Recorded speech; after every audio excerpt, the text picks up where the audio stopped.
Hello, this is our group, and for the past 3 days we've been working with our AT5 project. And AT is translated to English as Ordinary Study Preparation. We have been working with Denmark's and China's air contamination. We have made a research question which sounds: what have Copenhagen and Beijing done to be in the air pollution perspective climate situation the countries are in? We have been working with the 3 taxonomical levels. Our explaining question is: what are the big differences in China and Denmark's climate politics? Our analyzing question is: how can the Chinese government lower the air pollution in the country? And what have Denmark done? What have Denmark's government done to lower the air pollution?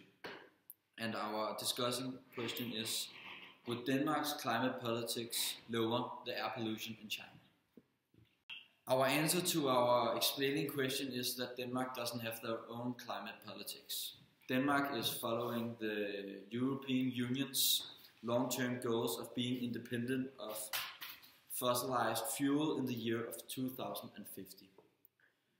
Denmark made a climate law on 11th of June in 2014, which established a strategic frame for Denmark's climate politics with focus on making a community with a power fuel based on continuous energy and much lower leaks of greenhouse gases.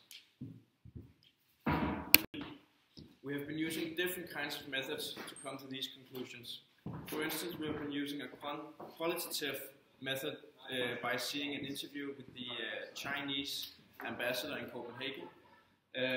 Furthermore, we have used instrumental measurings to look at the CO2 leak in both Copenhagen and China.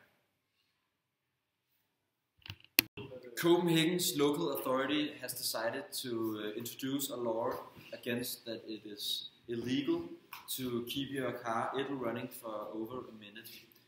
Idle running is damaging the environment and is a method for the Copenhagen local authority to decrease the air pollution in the city.